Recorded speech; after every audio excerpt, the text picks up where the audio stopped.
Trump کی dead line ختم ہونے میں 6 گھنٹے باقی، ایران کا جنگ بندی سے انکار، امریکہ سے مذاکرات ختم کرنے کا اعلان۔ نیو یارک ٹائمز نے دعویٰ کیا، تہران نے واضح موقف دیا ہے کہ سیز فائر بات چیت میں مزید حصہ نہیں لیں گے، محض امریکی وعدوں کے بدلے آبنائے ہرمز نہیں کھول سکتے۔ سینئر حکام کے مطابق ایران نے پاکستان کو بھی فیصلے سے آگاہ کر دیا۔ وائٹس کے مطابق ایران نے ثالثوں کی جانب سے دی گئی جنگ بندی تجویز مسترد اور آبنائے ہرمز کھولنے سے انکار کر دیا۔ سینئر ایرانی عہدیدار نے رائٹرز سے گفتگو میں کہا، امریکہ کے سرنڈر کی شرط پر ایران لچک نہیں دکھائے گا۔ ایران اور امریکہ پاکستان کے ذریعے پیغامات کا تبادلہ کرتے رہتے ہیں۔ قطر نے امریکہ اور خطے تک ہمارا یہ پیغام پہنچا دیا کہ ایرانی پاور پلانٹس پر حملہ ہوا تو پورا خطہ اندھیرے میں ڈوب جائے گا۔ ایران نے پیغام میں باب المندب کو بھی بند کرنے کی دھمکی دی۔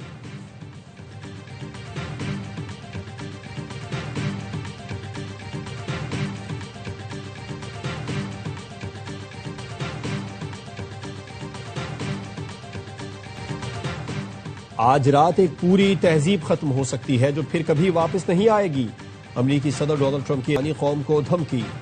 ٹروتھ سوشل پر لکھا، نہیں چاہتا کہ ایسا ہو لیکن ایسا ہی ہوگا۔ ایران میں نظام مکمل تبدیل ہو چکا، پہلے کے مقابلے میں زیادہ سمجھدار اور کم شدت پسند لوگ سامنے آ رہے ہیں۔ کچھ غیر معمولی اچھا ہو سکتا ہے لیکن یہ تو وقت ہی بتائے گا، ٹرمپ نے پریس بریفنگ میں کہا۔ ایک رات میں ایران کو تباہ و برباد کر دیں گے، بدھ تک آبنائے ہرمز کو نہیں کھولا تو ایرانی پاور پلانٹ پر حملے کریں گے۔ کل 8 بجے کے بعد پل اور انفراسٹرکچر بھی نہیں بچیں گے۔ امریکی صدر ایرانیوں کو گالی دینے کے موقع پر قائم، کہا ایرانیوں کے خلاف جو زبان استعمال کی اس پر کوئی شرمندگی نہیں۔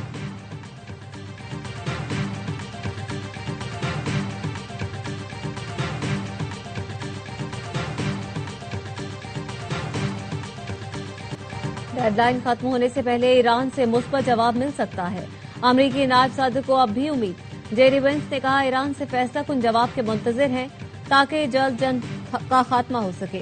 ایرانی قیادت نے رویہ نہ بدلا تو ٹرمپ کے پاس مزید سخت طریقے ہیں، ضرورت پڑنے پر ان کے استعمال سے گریز نہیں کیا جائے گا۔ فاکس نیوز نے دعویٰ کیا ہے کہ مذاکرات میں پیش رفت ہو رہی ہے، آج معاہدہ طے پانے کا امکان ہے۔ امریکی عہدیدار نے بتایا، ایران کے ساتھ مسلسل رابطے میں ہے۔ ٹرمپ نے ایران کو رات 8 بجے تک مہلت دے رکھی ہے، اگر ہم خوش قسمت رہے تو آج رات تک کچھ طے پا سکتا ہے۔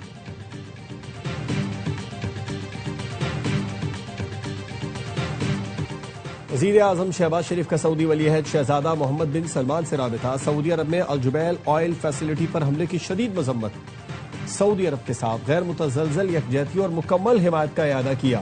وزیر اعظم نے کہا، پاکستانی حکومت اور عوام ہمیشہ سعودی بھائیوں کے شانہ بشانہ کھڑے رہیں گے۔ سعودی قیادت نے ہر مشکل وقت میں پاکستان کا بھرپور ساتھ دیا۔ موجودہ کشیدگی میں سعودی قیادت کا صبر و تحمل اور دانش مندی قابل ستائش ہے۔ پاکستان خطے میں امن کی کوششوں کو کامیاب بنانے کے لیے بھرپور کردار ادا کر رہا ہے۔ وزیر اعظم نے سعودی ولی عہد کو مشرق وسطی میں کشیدگی کم کرنے کی سفارتی کاوشوں سے آگاہ کیا۔ سعودی ولی عہد نے خطے میں امن و استحکام کے لیے پاکستان کی کوششوں کو سراہا۔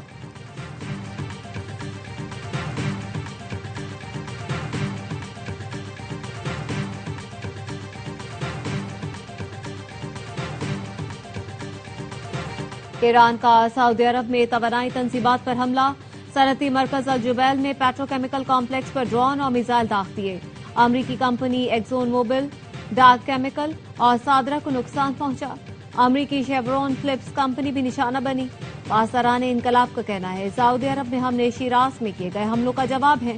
پاکستان کی سعودی عرب پر حملوں کی مذمت، وفاقی وزیر اطلاعات عطا طارق نے کہا، سعودی تیل تنصیبات پر حملے اور معیشت کو نشانہ بنانا کسی طور قابل قبول نہیں۔ سعودی عرب پر حملوں سے خطے میں کشیدگی بڑھے گی۔ سعودی عرب کی سرزمین بھی ایران کے خلاف استعمال نہیں ہو رہی۔ سعودی عرب پر ایرانی حملوں نے ثالثوں کی مشکلات بڑھا دی۔ ایران جنگ ختم کرانے کی کوششوں کے دوران سعودی عرب پر حملے کیوں کر رہا ہے؟ مذاکرات کی کوششوں کے دوران فریقین کو ذمہ دارانہ انداز میں آگے بڑھنا ہوگا۔ سعودی عرب نے حملوں کا جواب دیا تو معاملات کنٹرول سے باہر ہو جائیں گے۔ حملے جاری رہے تو حرمین شریفین کا دفاع پاکستان پر لازم ہوگا۔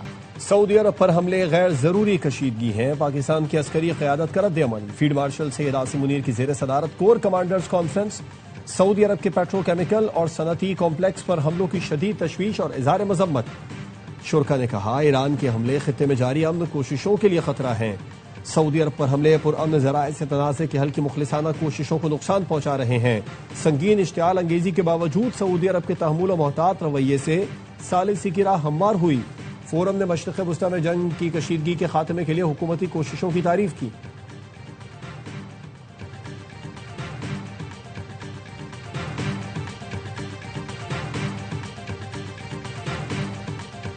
اسرائیل کے ایران پر حملوں سے جنگ بندی کوششوں کو دھچکا۔ نائب وزیر اعظم اسحاق ڈار نے بتایا اسرائیل نے کل رات ایران پر بہت بڑا حملہ کیا تھا۔ ایران نے اس کے جواب میں سعودی عرب کے آئل ڈیپو پر حملہ کیا۔ معاملات بہت آگے تک پہنچ گئے تھے۔ کل صورتحال بہت زیادہ خراب ہوئی۔ کل تک ہم بہت زیادہ پر امید تھے کہ چیزیں مثبت سمت میں آگے بڑھ رہی ہیں۔ اب بھی کوشش میں ہے کہ چیزوں کو جس حد تک ہو سنبھالا جائے۔ پاکستان امن کی اس کوشش کو جاری رکھے ہوئے ہے۔ بہت سی باتیں ہیں جو تفصیل میں کرنے والی ہیں لیکن وقت آنے پر ہوں گی۔ نائب وزیر اعظم اسحاق ڈار کا بحرین کے وزیر خارجہ سے رابطہ۔ دونوں رہنماؤں کا خطے کی صورتحال پر اظہار تشویش۔ امن و استحکام کے قیام کی اہمیت پر زور دیا۔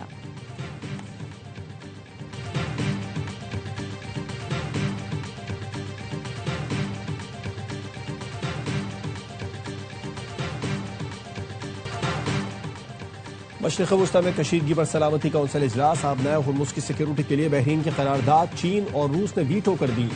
11 ارکان نے قرارداد کے حق میں ووٹ دیا، 2 ارکان نے ووٹنگ میں حصہ نہیں لیا۔ پاکستانی مندوب عاصم افتخار نے خطاب میں کہا پاکستان خطے میں تمام دوست ملکوں کی سلامتی اور خود مختاری کا احترام چاہتا ہے۔ امریکہ ایران مسئلہ جنگ سے نہیں مذاکرات سے حل ہوگا۔ پاکستان چاہتا ہے کہ مذاکرات اور سفارتکاری کو مزید موقع دیا جائے۔ پاکستان کی کوششوں کو عالمی سطح پر سراہا گیا۔ ہمارا ایک ہی موقف ہے، ایک دوسرے پر حملے روکے جائیں تاکہ معصوم انسانی جانیں نہ جائیں، شہری نظام تباہ نہ ہو۔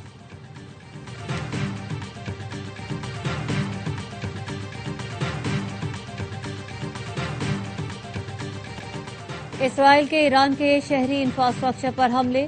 شہر رے میں ریلوے کے بنیادی ڈھانچے پر حملہ۔ اسرائیلی حملوں میں ریلوے لائن کا ایک حصہ تباہ۔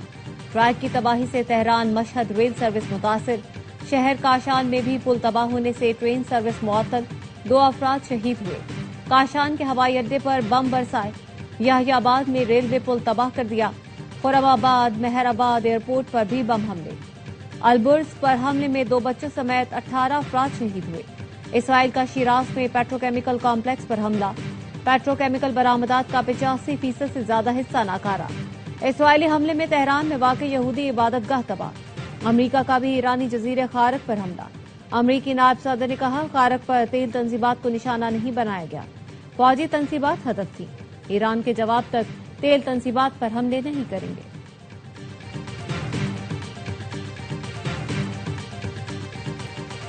پاکستان معاشی استحکام اور عالمی سطح پر مقام بہتر بنانے کی راہ پر گامزن ہے۔ فیلڈ مارشل سید عاصم منیر کا کور کمانڈرز کانفرنس میں اظہار خیال۔ حکومت، افواج اور عوام کا تعاون ملک کی سیکیورٹی کامیابیوں کی ضمانت قرار۔ کانفرنس میں بھارت اور بیرونی سرپرستوں کے دہشت گرد پراکسی عناصر کے خاتمے کا عزم۔ فورم کا آپریشن غضب الحق کی رفتار برقرار رکھنے کا فیصلہ۔ پاکستان کے خلاف افغان سرزمین کے استعمال کو مکمل ختم کیا جائے گا۔ فورم نے بھارت کے گمراہ کن بیانی اور جھوٹے فلیگ آپریشنز کو مسترد کر دیا۔ مقبوضہ کشمیر میں انسانی حقوق کی خلاف ورزیوں اور جعلی مقابلوں پر تشویش۔ کور کمانڈرز کانفرنس کے شرکاء نے شہداء کی بے مثال قربانیوں کو خراج عقیدت پیش کیا۔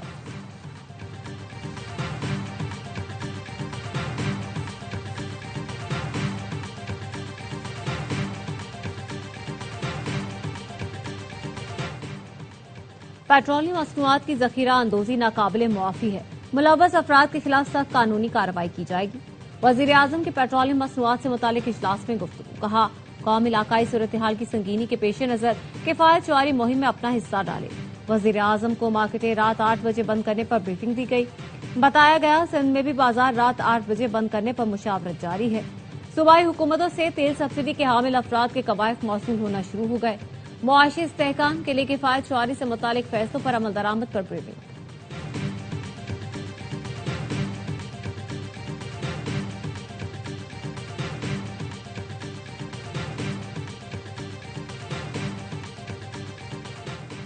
اسلام آباد ہائی کورٹ نے بانی پی ٹی آئی سے ملاقات کی متفرق درخواست منظور کر لی۔ جیل حکام کو وکیل سلمان صفدر کی کل بانی سے ملاقات کرانے کا حکم دے دیا۔ بانی پی ٹی آئی اور بشرا بی بی کی اپیلیں جلد نمٹانے کا عندیہ۔ 190 ملین پاؤنڈ کیس کی سماعت کے دوران بیرسٹر سلمان صفدر نے کہا خاتون کی حد تک آپ سزا معطلی کی درخواست پر فیصلہ کر دیں۔ چیف جسٹس سرفراز ڈوگر نے ریمارکس دیا آپ دلائل دینا شروع کریں گے تو 7 دن میں فیصلہ کر دیں گے۔ آپ جیل میں مل کر آئیں، ہم اپیل فکس کر دیتے ہیں۔ عدالت نے سماعت جمعرات تک ملتوی کر دی۔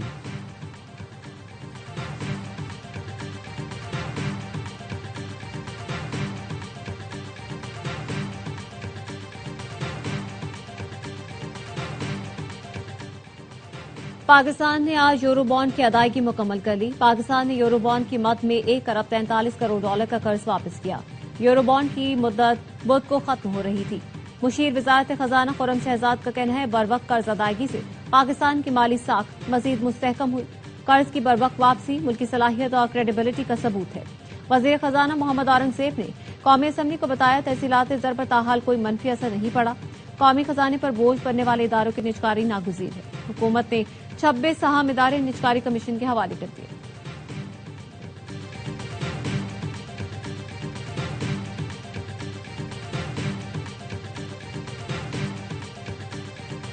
منی بجٹ نہیں آئے گا، وزیر اعظم نے منی بجٹ کے ذریعے مختلف ٹیکس تجاویز مسترد کر دی۔ وزیر اعظم کا کہنا ہے عوام تیل کی قیمتوں سے پریشان ہے، مزید ٹیکس لگانے یا منی بجٹ لانے کا مت سوچیں۔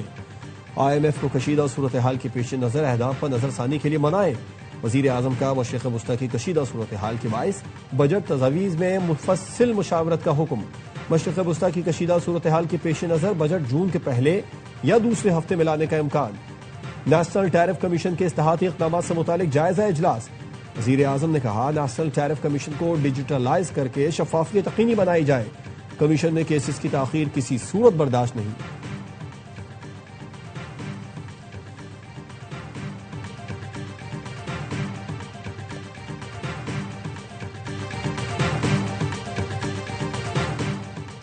سرکاری افسران کے اثاثے دسمبر تک پبلک کرنے کا فیصلہ۔ حکومت نے IMF کو گورننس میں بہتری اور اینٹی کرپشن اصلاحات تیز کرنے کی یقین دہانی کروا دی۔ موقف اپنایا، مالی جرائم کی تحقیقات کے لیے قانون نافذ کرنے والے اداروں کی استعداد کار بہتر بنائی جائے گی۔ ایسٹ ریکوری اور مینجمنٹ یونٹس کو مضبوط بنایا جائے گا۔ لوٹی گئی دولت بیرون ملک سے واپس لانے کے لیے عالمی معاہدوں میں بہتری کا پلان بھی شیئر کیا۔ کرپشن کے خلاف ایکشن پلان اکتوبر تک تیار کیا جائے گا۔ نیب کو مزید خود مختاری دی جائے گی۔ Anti money laundering, counter terrorism, counter terror financing authority کے تحت ٹاسک فورس قائم کی جائے گی۔ IMF کا نیب چیئرمین کی تقرری کے لیے کمیشن قائم کرنے پر زور۔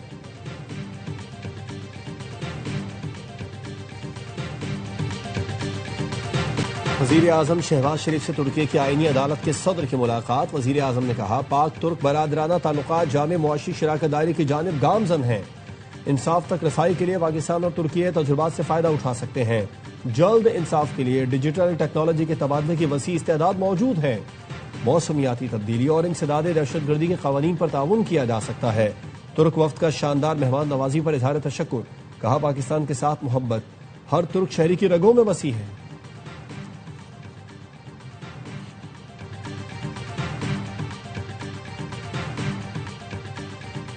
نیول چیف ایڈمرل نوید اشرف سے ترک افواج کے ڈپٹی چیف آف سٹاف کی ملاقات۔ مشرق وسطی میں کشیدگی سے پیدا بحری سیکیورٹی کی صورتحال پر بات چیت۔ دو طرفہ دفاعی تعاون، تربیت اور مشترکہ مشقوں پر زور دیا گیا۔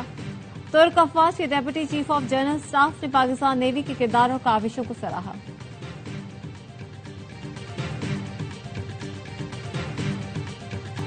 ایران کے آپریشن وعدہ صادق 4 کے تحت اسرائیل پر حملے، تل ابیب، حیفا سمیت دیگر شہروں پر میزائل حملے۔ اسرائیلی دفاعی نظام میزائل روکنے میں ناکام رہا۔ تل ابیب میں میزائل گرنے سے عمارت کو نقصان پہنچا۔ حیفا میں بھی ایرانی حملوں سے نقصان ہوا۔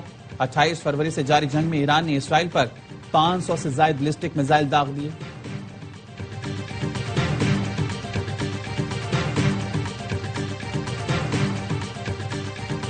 امریکی صحافی ٹیکر کارلسن نے صدر ٹرمپ کو آڑے ہاتھوں لے لیا۔ اسلام کا مذاق اڑانے پر سخت ترین رد عمل کا اظہار۔ کہا کوئی بھی صدر اس قدر گری ہوئی حرکت نہیں کر سکتا کہ اسلام جیسے مقدس مذہب کا مذاق اڑائے۔ یہ ناقابل قبول اور شرمناک ہے۔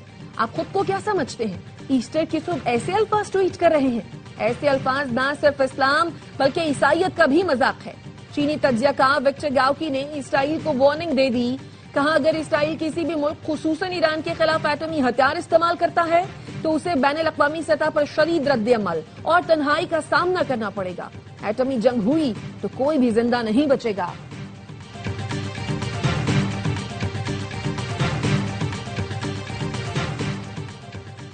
امریکی وزیر دفاع کے مواخذے کی قرارداد پیش کرنے کی تیاری۔ ایرانی نژاد امریکی رکن کانگریس یاسمین انصاری نے اعلان کیا کہ وہ وزیر دفاع کے خلاف بل پیش کر رہی ہیں۔ یاسمین انصاری نے کہا جنگ کا اعلان کرنے کا اختیار صرف کانگریس کو حاصل ہے، کسی منمانی کرنے والے صدر یا اس کے قریبی حلقے کو نہیں۔ وزیر دفاع کی لاپرواہی نے امریکی فوجی اہلکاروں کو خطرے میں ڈالا۔ بار بار جنگی جرائم کا ارتکاب، لڑکیوں کے اسکول پر بمباری اور شہری انفراسٹرکچر کو نشانہ بنانا مواخذے اور عہدے سے ہٹانے کے لیے کافی ہے۔ ایگزیوس کے مطابق وزیر دفاع کی عوامی مقبولیت میں کمی آئی ہے۔ کینیڈا میں ایئر انڈیا دھماکے میں بھارت کے ملوث ہونے کا انکشاف۔ رپورٹس کے مطابق امریکی خفیہ ادارے CIA کے سابق اہلکار نے دعویٰ کیا 1985 میں بھارت نے بوئنگ 747 کو بم دھماکے سے اڑایا۔ اس بدترین فضائی حملے میں 329 افراد ہلاک ہوئے۔ کنشک بم دھماکے پر نئے الزامات سامنے آنے پر سکھ فار جسٹس نے 12 اپریل کو ایئر انڈیا کے خلاف احتجاج کی کال دے دی۔ کینیڈا میں فضائی آپریشنز بند کرنے کا مطالبہ۔ گرپتونت سنگھ پنو کہتے ہیں 4 دہائیوں سے اس دھماکے کی ذمہ داری خالصتان حامی عناصر پر ڈالی جاتی رہی ہے۔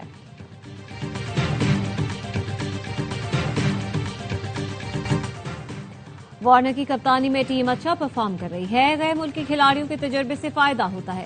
کراچی کنگز کے فاسٹ بالر میر حمزہ کی ARY نیوز سے گفتگو، کہا گیند کو سیم کرنا میری خوبی ہے، وہی گیند باز کامیاب ہے جو پچ کنڈیشنز کو سمجھے۔ PSL 11 کا ایکشن آج سے کراچی میں شروع ہوگا۔ ٹیبل پر ملتان سلطانز کی ٹیم ٹاپ پر، سب سے زیادہ 4 میچ جیتے، ناقابل شکست کراچی کنگز کا دوسرا نمبر۔ راولپنڈیز اور حیدرآباد کو پہلی فتح کی تلاش۔ آج پشاور زلمی اور حیدرآباد مد مقابل آئیں گے۔ ایونٹ کے تمام میچ دیکھیے اسپورٹس پر براہ راست۔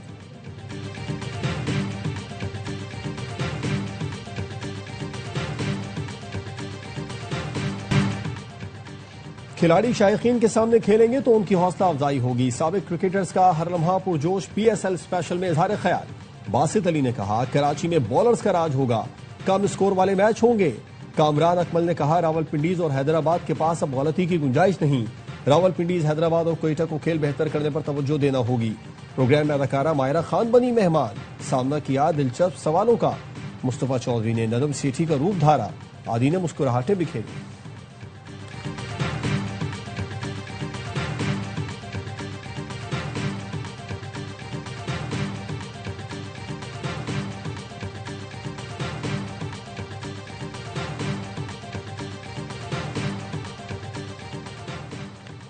اور پاکستانی ہاکی ٹیم کے مینجمنٹ سلیکشن کمیٹی کا اعلان، اولمپئن سمیع اللہ کو چیف سلیکٹر بنا دیا گیا۔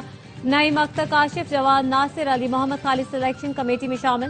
اولمپئن منظور الحسن ٹیم کے ہیڈ کوچ مقرر۔ ایاز محمود کو جونیئر ہاکی ٹیم کا ہیڈ کوچ بنا دیا گیا۔ قمر ابراہیم انڈر 18 ٹیم کے ہیڈ کوچ مقرر۔